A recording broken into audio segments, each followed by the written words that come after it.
Aloha, guys, and welcome back to Degree Free. We are your hosts, Ryan and Hannah Maruyama. On this podcast, we share fundamentals we've discovered and the mistakes we've made while self-educating, getting work, building businesses, and making money. We'll tell you how to make it happen. No degree needed.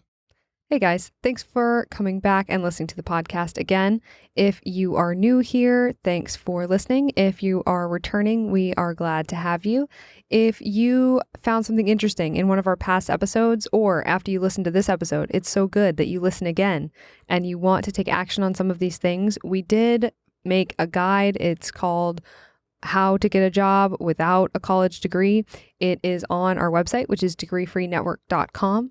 That said, if you want to just listen and take notes, you can find all of this stuff for yourself. But if you want it all in one place, it is on our website. Absolutely. And let's get into today's topic. Today, we're going to be talking about what to do instead of going back to school. We get this all the time. And it comes in different forms, but the essence of the question remains the same. A lot of times we get this question from people that already have a degree. Sometimes they have 2 degrees. And they're thinking about going back for a second. They're thinking about going back for a third. Sometimes this is from people that have never gone to college and they're thinking about going to college for the first time. And then the last one is going to be people that have went to college for a little bit, dropped out, and thinking about going back. It all stems usually around the same thing, and that is a general unhappiness or discontentment with where they are in their career and with their life at the time. And a lot of people think of going back to school, going back to college is the answer of how to educate themselves and how to get job training in order to make a transition in their career and in their life. Some of these people are people who are working the careers or close enough to the career that they were intending to get when they graduated from college, only to be met with the shocking and unpleasant realization that the field that they chose when they were 17 years old is not the field that they want to work in now as an adult. And I think not only those people, but also the people who, like you said, they dropped out and now they're feeling really lost. And they think that going back to college is a way of finding themselves or reclaiming their identity or almost resetting their life. They feel like they're finding themselves, or they're not, that if they go to college, they're not lost, or it takes away some of the shame of the fact that they don't have a specific type of job, the societal shame that comes with that. Or there are also people who have degrees who didn't know how to apply, didn't know how to get the jobs that they went to college to get. And so now they're working in an industry that has nothing to do with their degree. And then they think the answer to the fact that the first degree didn't work is to buy another degree. And this episode is for those people. And sometimes it's even maybe not another degree, but sometimes it's an advanced degree. Sometimes they're thinking about going back to school to get their master's. That one really gets me. We're not judging anybody for this. Little story for myself. I've shared it before, but I was literally one of these people. I got my degree in economics. I was thinking about, I didn't know what I wanted to do. Just like many other people, I wasn't happy with the direction my life was going. Right after college, I did get a job, not really in my field, but I got a job in consumer credit underwriting. And let me tell you, that wasn't my life's work. I didn't want to do that. What, right? You weren't passionate about that? I can't imagine why. I was basically a monkey with a headset, is what I like to say, underwriting these loans, and it was terrible. I ended up working there for a year. I ended up quitting, and then I continued. I never quit my restaurant job, but I continued to work my restaurant job full time for years after that. And I just felt very lost. I felt like I was unhappy with where my life was going. I didn't know what I wanted to do. And so I wanted to throw stuff at the wall and see what stuck. One of the things I wanted to do is like, oh, you know what? Maybe I'll become a mechanical engineer. I heard that's pretty fun. I heard about a job about being an Imagineer for Disney and trying to work on the robotics for the different rides, like making Buzz Lightyear move. I had no idea. I just had a minor exposure to somebody that I met briefly that I was like, oh, you know what? That sounds like fun. Maybe I'll become a mechanical engineer and do that. I ended up moving my life to North Carolina. I ended up enrolling in Forest. In Wake Forest. I ended up enrolling, yeah, I don't even remember. It was a community college. I ended up enrolling in a community college. I went there to, oh man, I forgot about that. I literally went to the school. You went to the campus. I went to the campus and I bought books. I at least went into the bookstore. You did. No, you did. Did you buy 1 or 2 textbooks? I think you did. I think we had them for a while. I think you resold them, actually. Maybe.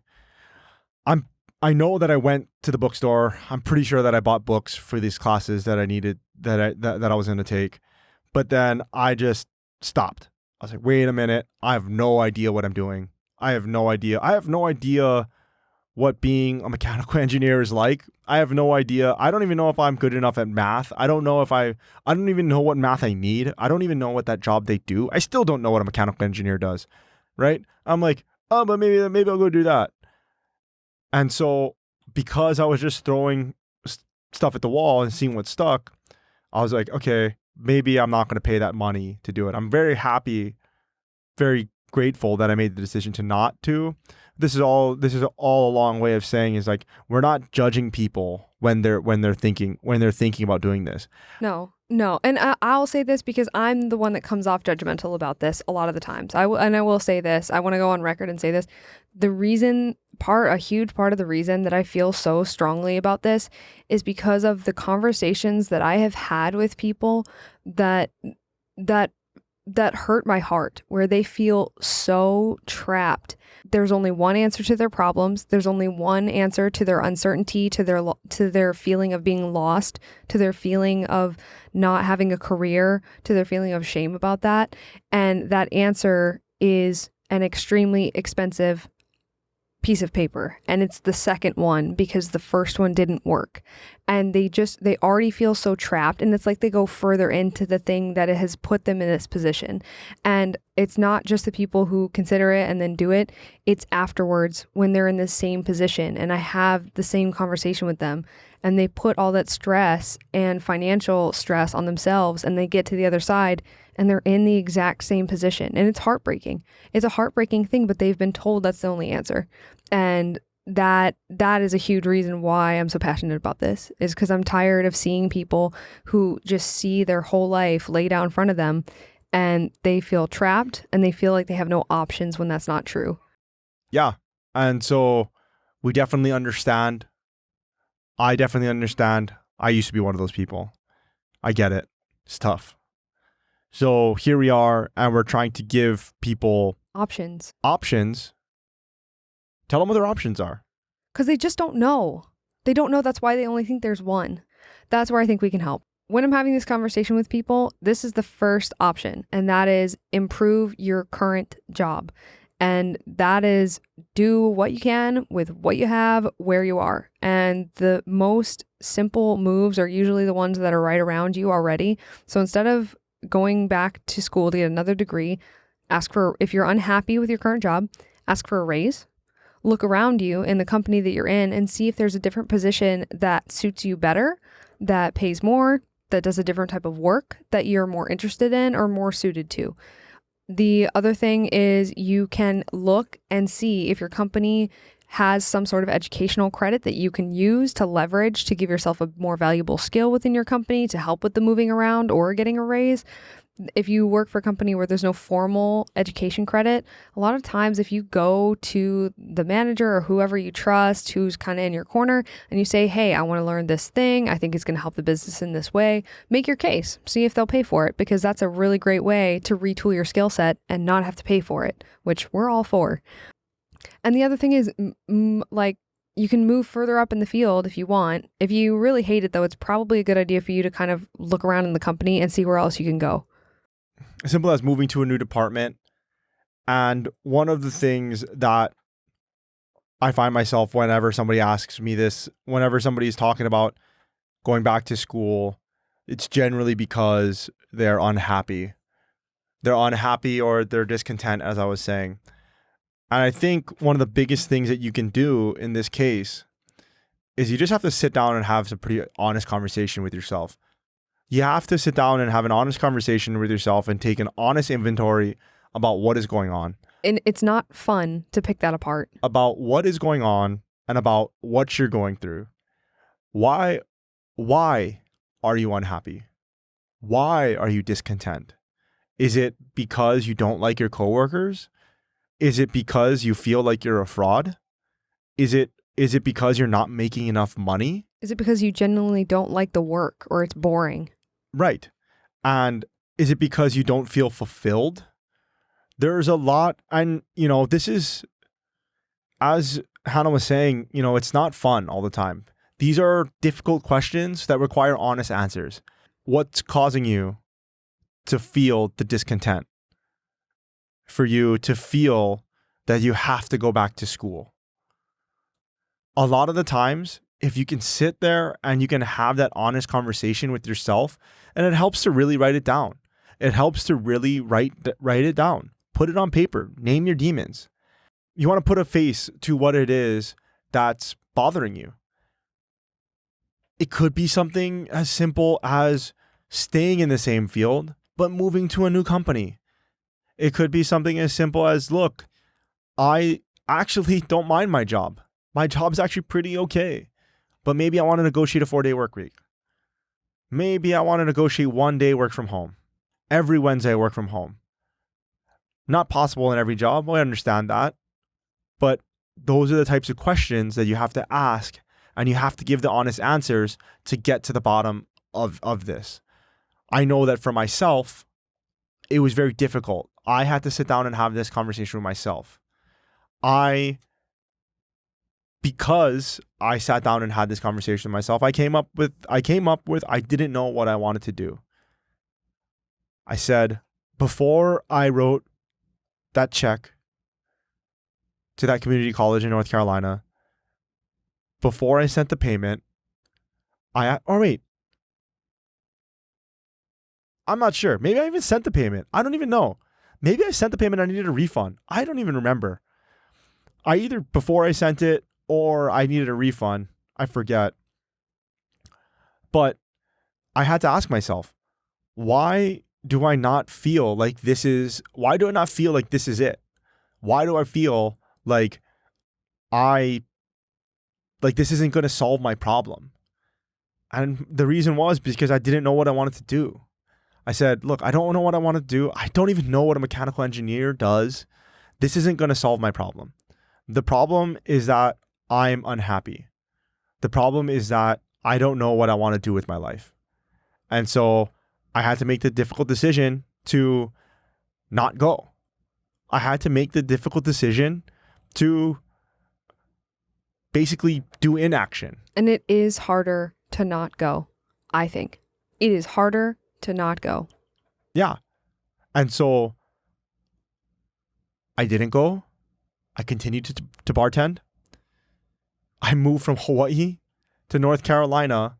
I moved from Hawaii as a bartender to go to North Carolina to get away from bartending so that I could go to school to not be a bartender. Then I decided that I didn't want to go to school. And then I ended up attending bar. Full circle. What the hell? But I'm glad I did, because then I would have went into debt. I would have went into debt that I would probably still be paying for right now. Well, looking back on that now, because I think there's a lot to unpack here, actually, I think, because there's a few reasons why people experience that discontent, especially at that age, the right after college, tumultuous kind of, your early 20s where there's a lot going on. But sometimes it's like, you want to move. You need to move. You need to get new roommates. You need to go try to meet somebody. You need to pick up a hobby or a sport. But because I think a lot of people are looking for the community that they lose after college. And so they get very, they need to figure out if that's maybe what, or maybe they lose purpose. I think a lot of people lose purpose after they leave college because their purpose was to be a student, right? But now their purpose is to work, and that's not nearly as fulfilling, I think, for a lot of people because now they're just an employee, right? That was always the end game, but I think a lot of people don't think it through until that point. And so there's a few things, which is one, if you're really having a problem with your job and it's not that there's anything really wrong at your job, it might just be that you need to start your own side thing. It's okay if your job doesn't fulfill you. Your job is a way to make money so you can pay your bills. That's what a job is. There are very few people who their job is their passion, and that is okay. Work is work. And if you're not doing your work, then it makes sense that you're not really passionate about it. A lot of people feel a burden to feel passionate about their job. You don't have to feel passionate about your job. You have to feel passionate or grateful about what your job allows you to do. And that means if you want freedom of your time, you want to try to build a thing, you want to spend time with your family, doesn't matter. But that you need to sort out if that's the feeling of the discontent. And then the last thing is that, and I've heard this from a lot of people who are like, I'm going to go back and get a master's. But they're ashamed of the fact that they don't think they're making enough money, which everything about that makes me sick to my stomach. It is okay to want to make the amount of money that you want to make. There's a lot of us that have not been told that. It is okay to want to make the amount of money that you want to make. If you want to make $70K a year and you're making 40 right now, that is okay. There's nothing wrong with that. You need to figure out how to make it happen. But being discontent with a job that pays you less than your goal salary is fine. You should be discontent because you're not where you want to be. And there's nothing wrong or problematic about that. I had somebody once he was saying he wanted to go back and get a master's degree. And he's like, but I don't want to like make too much money. But 10 minutes before he'd been talking about how he couldn't afford to live. And I'm just like, dude, your problem is the money. It is okay if the problem is the money. And that is a problem that can be solved. So yeah, I guess that all goes to say that the first thing is identifying why you're discontent. Identifying why you feel like you need to go back to college, why you need to go and get that master's degree, why you need to finish your degree, why you need to get the second degree. And that's a difficult conversation to have. You have to be brutally honest with yourself, write it down. That really helps. It's easiest a lot of times, sometimes you can improve your situation in your current job. You don't even have to stop working at that company. You can, if it's the money, ask for a raise. If it's the people, move departments. If it's time, if it's the job title, ask for a different job title. Move to a different, and then move to a different company doing the same thing. If it's time, ask for a 4-day work week. All very simple that could possibly be done if you just ask the questions of why you're discontent and why you want to go back to college. So the second factor is going to be getting a new job. And getting a new job, it sounds simple, right? But a lot of times people need to be given permission. It feels like people need to be given permission to pursue something different than what they went to school for. It seems like they're waiting. They're like, well, what do you want to do? Well, I want to be a sports anchor. They're like, okay, well, what'd you go to school for? Economics. All right, well, that's fine. Who cares? Go and start getting coffee for sports anchors. Go and see if you can work in a newsroom or start a YouTube channel about sports. Whatever. Just start. A lot of people are waiting on permission though. They're waiting on the college to give them permission to pursue that. Right. And then so I think the most important part about getting a new job is making sure that you're finding a job where you're learning new skills. Doesn't matter what those skills are, but just where you're learning new skills. Different than you were before. And that you're mentally stimulated and that hopefully you feel more fulfilled. It all stems back to asking yourself those questions about why you feel like you need to go back to college. It's a very expensive endeavor. Oftentimes we've found to be unnecessary. And sometimes a lot of people say, well, I can't take a pay cut. I don't know anything about that field. You don't always have to take a pay cut. in order to switch jobs. You also don't have to necessarily quit the current job that you have in order to switch job. Get a second job. Exactly. Work more.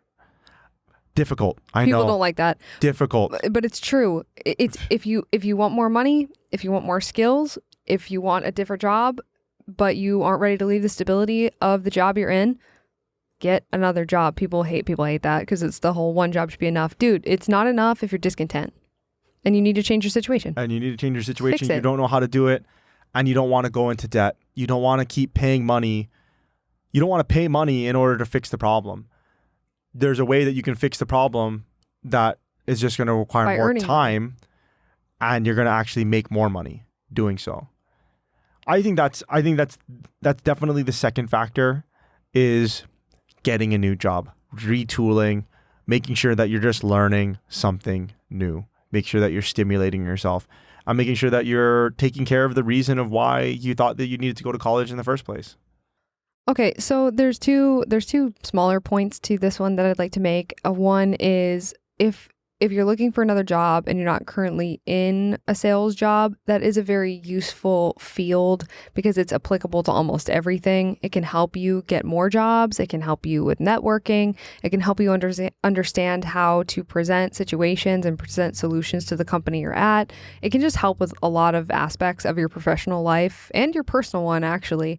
But that's a good point. And the other point that I want to make that really has nothing to do with this, but it's kind of into the why you're discontent, and kind of just addressing the way people are feeling in that general feeling of discontentment. They're not really sure what's going on.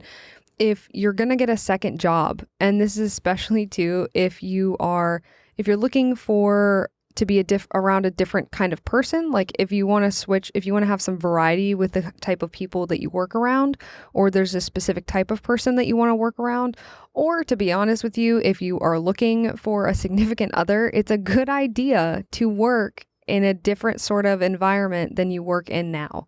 This is a weird thing to say, but it's just true. Like a good example is I have a lot of friends who are teachers. They're all women, and they do complain quite a bit that there's no men in their field, and quite a few of them are not super happy with their jobs, like elementary school education. And so I said, oh, well, why don't you get a second job working in a law office or as a receptionist at a construction company? Because you're going to be working around dudes, and it's a different environment. And so it'll give you some variety, like some spice of life. You know what I mean?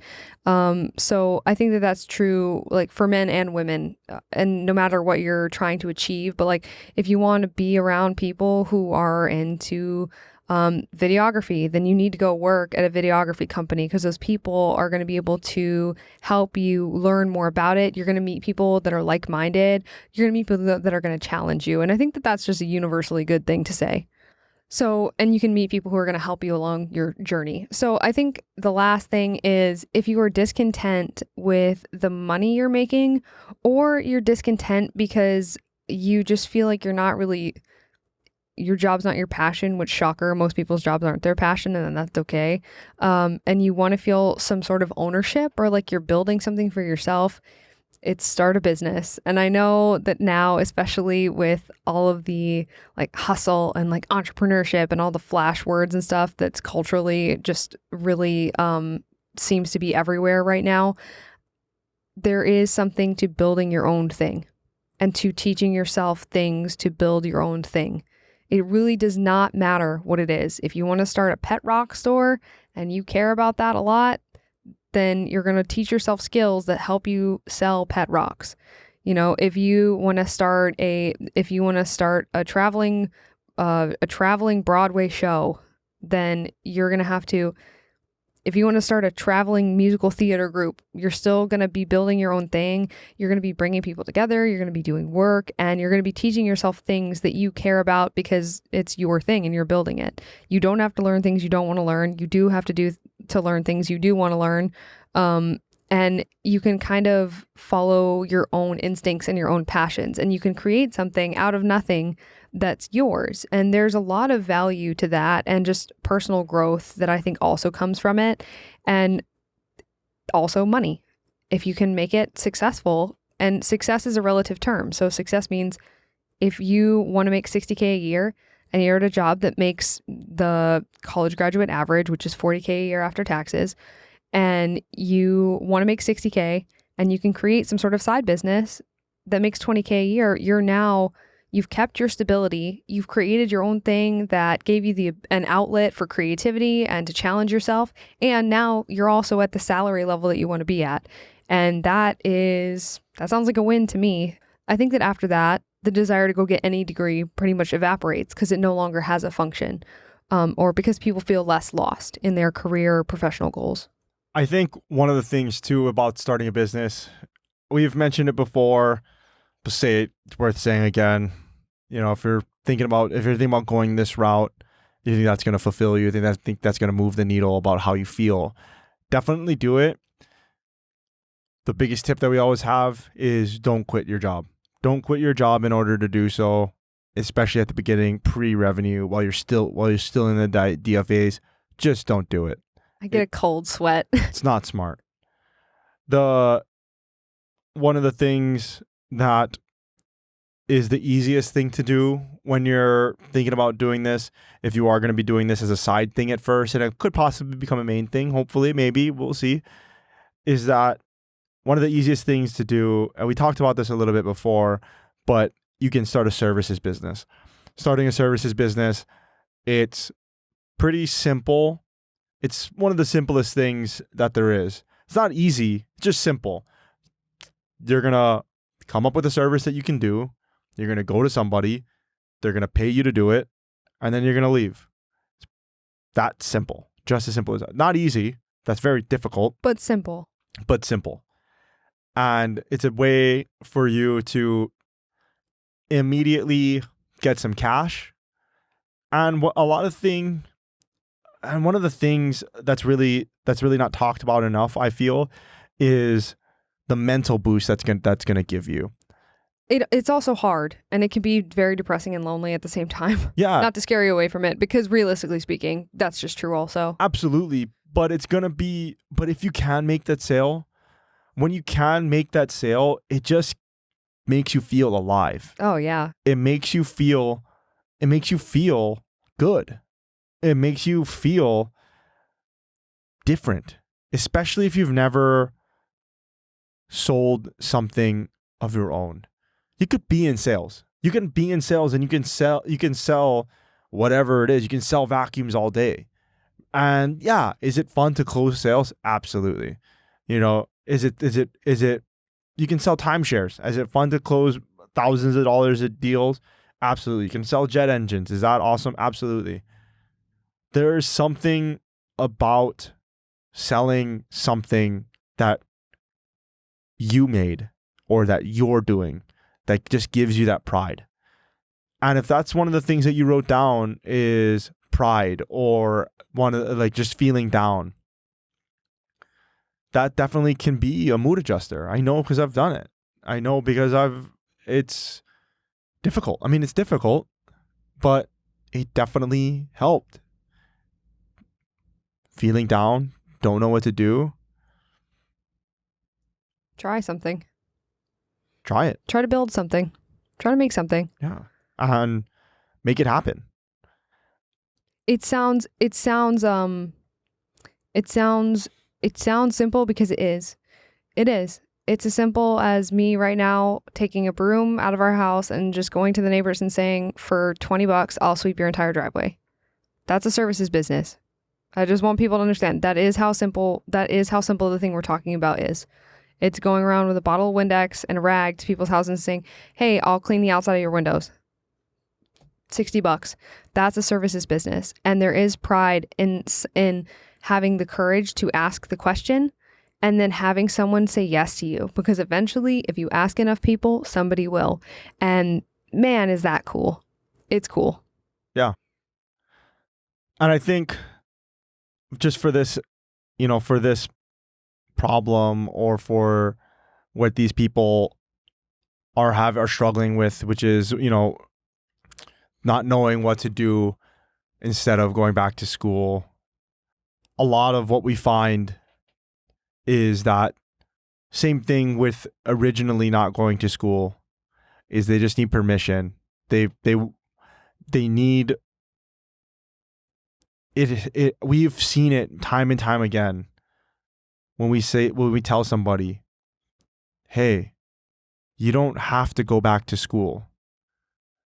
Maybe I've never been told that before. The amount of times It's just no one's ever told me that before. Everybody always tells you to go back to school. You're not obligated to. You're not obligated to. If there's a really good reason to go back, and you can make the logical argument of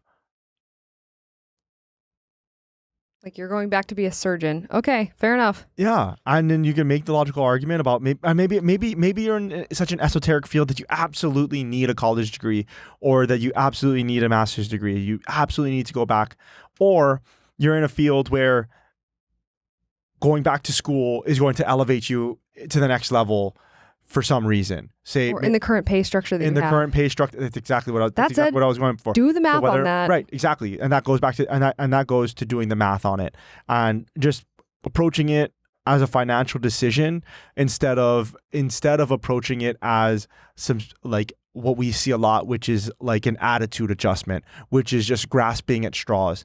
A lot of what we see all the time, and I know because I was that person.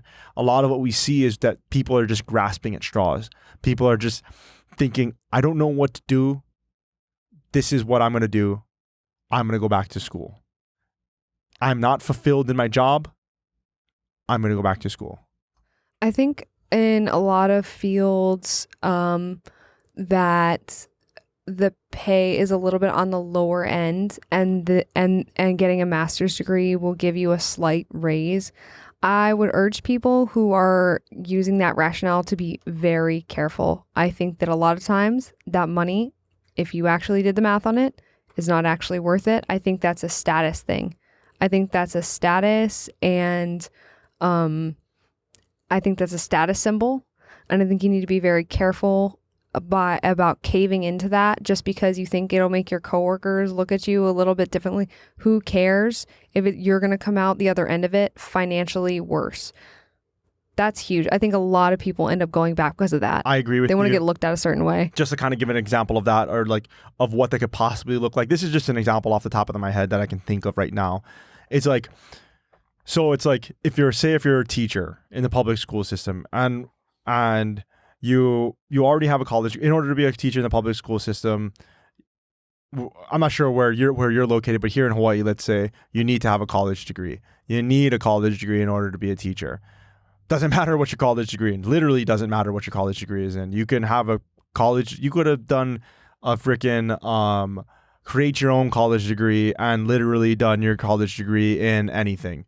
You know what I mean? And I'm gonna do a college degree on wooden table historical studies. Exactly. On people that have had fibers, 2 left feet in history. Famous people that have had 2 left feet in history. Like, okay. Yeah. And that's pretty specific. I don't understand how that's relevant at all to teaching the youth. But anyway, I digress. The youths. And so one of the things that we see a lot is like in that type of field, okay, in order to get paid more, you have to get a master's. So you get a master's degree and then you get paid more. What I find from the teachers that I've talked to that have gotten master's degrees, I've asked them, how much did you pay for your master's degree? Okay, what are the monthly payments? Okay, how much of an increase? How much of a pay increase did you get? What was the pay increase on the backside of the benefits? Are you gonna, when you retire, does that increase the pension amount that you're getting? Okay, it does. How much? These are really, really basic questions. Never have I ever gotten an answer to all of those questions. Never.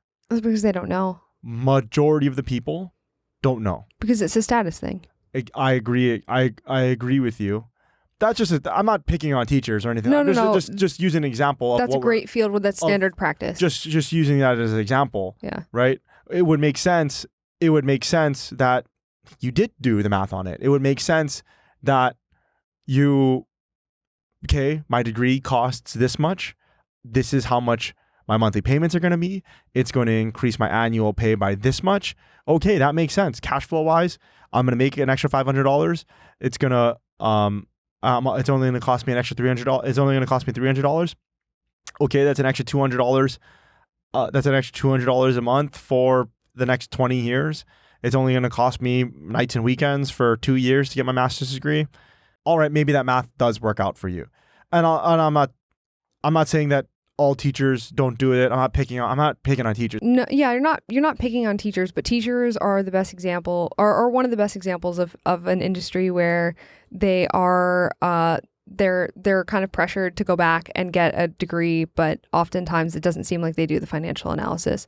The one that I remember the most, I actually did have one. I was much younger though, and I was much less, I didn't have the opinion that I have now about this, and I didn't have the viewpoint that I have now about this, but it was a guy, and he had paid for a master's degree at some fancy school, and he had gone straight from his undergrad to his master's program to become a teacher, but when we had the conversation about how much he was, but I'm not even going to say, it was a lot. It was a lot of money. He did not have a scholarship and his parents didn't pay for it. He was paying for it. Or I think he had like a small amount of merit aid, but it didn't even matter. And he was like, oh, I'm going to go get my master's because then I'm going to get paid more as a teacher. And he came out here because he was getting paid slightly more. And he was a math teacher, which makes the whole thing even worse. But basically, as somebody who was not educated about math and who was not anywhere near as educated about this as I am now, I looked at that. I was like, dude, he's never going to make that back. He's literally never going to make it back. I don't know how much the raise is. It's not enough for the amount that this guy paid. It was upwards of $200,000. And and that's just another point, just real quickly. And it's a little, I'm digressing, but a good example of that. So like just sticking on the example that we're doing right now, which is the teachers, but it's any field that also I didn't say he paid $200,000 for his master's. He paid over $200,000 for everything altogether. So just so people don't think I don't know. So, and just to stick on the example that we're talking about right now, which is teachers, we're just using that as an example. One of the things that I feel like doesn't happen very often is doing cold calculated math.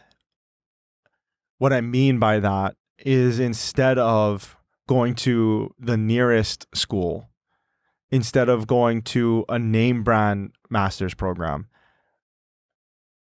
you shop around. You shop around and you figure out what the cheapest master's program is, maybe. Why would you do that? You would say, okay, maybe because you would do that because the cheaper you can get your master's degree, the more upside you're going to get on that pay raise, because that pay raise is set. Supposedly the pay raise is the point. Right, exactly. The pay raise is set. And since the pay raise is set, the only thing that you can adjust is your cost.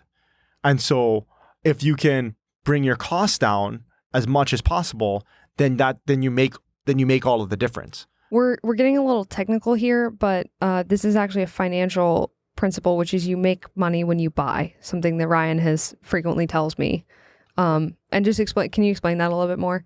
Yeah, sure. I just quickly, I guess it's just a common saying is you don't make money when you sell, you make money when you buy. So it just basically be conscious of the price of which you purchase goods, whether that's especially investable assets, that's what it's talking about. But the lower you can get the price, the more upside you're going to get eventually when you sell it. Especially when your upside is fixed in this case. Exactly. And your upside's fixed in this case because you can go to your union or you can go to that public school that employs you and it'll tell you exactly how much you're going to get paid. Okay, perfect. Well, the reason why you're getting this master's degree is so that you can get paid more. okay, I know that this is gonna this when I talk about this pisses a lot of people off. The reason why it pisses a lot of people off is because it's, like I said, it's cold, it's calculated. A lot of people would be like, well, I want to get a quality education. But you just told me that It's about the money. you just told me that you want to go back to get your master's degree to get more money, to make more money. Is it about getting a quality education, or is it about making more money? Or, as I perceive it, it's about status. It's about saying that I have this. Or even the flashy of, I'm going back to get my whatever. It's a thing to tell people. It's like it's like keeping up with the Joneses. It's like driving a nice car. I think for a lot of people, it's a status symbol. And so I think that people don't do that type of analysis. And it's something that needs to happen a little bit more often. Start thinking about college as a financial decision. Start thinking about the upside of going. Start thinking about the upside of going back. Start thinking about the downside. Start thinking about how you can mitigate the downside risk. If you can get it cheaper, if you can get somebody to pay for it, if you can get better loans. Another group that really should do that too is nurses. Nurses are another group that happens to a lot, where they go get a master's in nursing, and they're not being untruthful when they say that you'll get a raise and you'll make more. What they're not addressing is the fact that you might be paying more than you're going to make. So yes, you might be making more in your salary, but when someone is telling you that, what they're not taking into account, because it's your job to take it into account for yourself, to protect yourself, is what you're paying out and what you're going to be paying out. Because yes, you might be making more, but you might not be covering the cost that you're about to incur on yourself. It's not only that too, it's also the opportunity cost of the time of which you go. And the money. It's the time, it's opportunity cost. It's not only the money though, it's the opportunity cost of actually going to school, of going back to get your master's. Oh yeah. When you can literally be doing anything else. You don't have to be starting a business or anything like that, but you can literally just be cruising on your couch. So you could be watching Netflix. You can literally just be cruising on your couch, Hanging spending time with your husband, spending time with your wife, spending time with your kids, spending time with your family, spending time with your friends, literally doing anything Going else out for happy hour. literally doing anything else in the world. But no, you're going to be studying to get your master's degree. So I think this is a perfect place to wrap up. I think this is a perfect place. I think we covered a lot here. We definitely went on a lot of tangents. Sorry. Thanks for hanging in there with us if you made it this far. Yeah. Basically, this is something that we get all the time. What to do instead of going back to school. Whether or not it's your first degree, whether or not it's your second degree, whether or not you've never gone to college before, whether or not you've dropped out, whatever. If you're not in school and you're thinking about going back for some reason, biggest thing is figure out the why. Figure out why you want to go back. Figure out what in your life is causing you to feel that discontentment. And what's the minimum thing you can do to alleviate it and see if it helps? That's the second step. The first step is identifying it. Got to be honest with yourself. It's going to be brutal. It always is. Write it down. Analyze it. Second step, as Hannah said, figuring out the minimum amount of things that you need to do in order to alleviate those things. Something as simple as asking to go down to a 4-day work week. Yeah, if you can, if it's time, figure out, like Ryan said, figure out what it is, figure out why it's bothering you, and then figure out what you can do about it, which is, do you want time? Do you want money? Do you want passion? Do you want ownership over something and stewardship over something? Figure out what it is that you want to have. Like, do you want more freedom? Do you want to be able to travel? Like, what's the goal? And then once you have that, and there's no wrong answer to that either. There is no wrong answer. It's different for everyone. And then the third thing is, once you think about the why, then you think about the what and see if you can get yourself a different job, see if you can get a second job, see if you can get a job that you're just learning something that's interesting to you, or see if there's some way for you to change the job that you're at now currently also, and learn something that's going to be valuable to you. Sales is a really good one because it's transferable to everything, and it might help you find a better opportunity in the future. Another thing too about getting a new job is that you might be able to change either the people who are around you, not necessarily that they're a problem, but maybe they are, but you can also just change the variety of people that you're around. You can try to get a job around people who are interested in what you're interested in. If you're looking to date or just be exposed to a different sort of people, then you can get a job where the workplace is majority made of the opposite gender, just to add a little spice of life and mix up your coworkers. And yeah, and then also changing your environment. So if you have moved to a new city and get a different job because that's what you want to do. And the third thing is going to be if you're lacking purpose and passion in a job, that's not really surprising because a job is somebody else's work. So do your own work. And by that, we mean start your own business or project. But a business is a good thing because it can help you meet salary goals, and it might allow you to have an outlet for creativity and purpose and learning without you having to risk the stability of your current job, which is awesome. And you might be able to change your situation without risking your current job and stability, which is great. Yeah, absolutely. Can't say it enough. Don't quit your job. Please, for the love of Barbara Corcoran, don't quit your job. Don't quit your job. Start a side business. Start a side hustle. I know it's overplayed. I know people talk about it all the time. Hustle culture this, hustle culture that. That's not really what we're talking about. Just do something. We're talking about small changes, try stuff. Absolutely. Guys, thanks so much for hanging out with us today. I know that was a long one. We're very glad to have you here. If you guys like this episode and you guys want to hear more like this, please subscribe. Please leave a review. It helps people find our podcast. It helps to get the word out about it. And questions. If you guys have any questions, you guys can hit us up on our website, degreefreenetwork.com. There are emails up on there. You can go ahead and send us an email. If you guys are thinking about applying some of this stuff that we talked about in your own life, on that website, Degree Free Network, we have a guide. We've compiled all these episodes are basically compiled all there neatly in that guide for you. You can go ahead and read it, do the worksheets, figure it out, and then apply it in your own life. That being said, the resources are out there and available everywhere. Just take some time to look for it. Keep listening to our podcast. Keep coming up with great questions. We get great questions all the time. Yeah, we might answer you. Absolutely. All right, guys. Until next time. Aloha.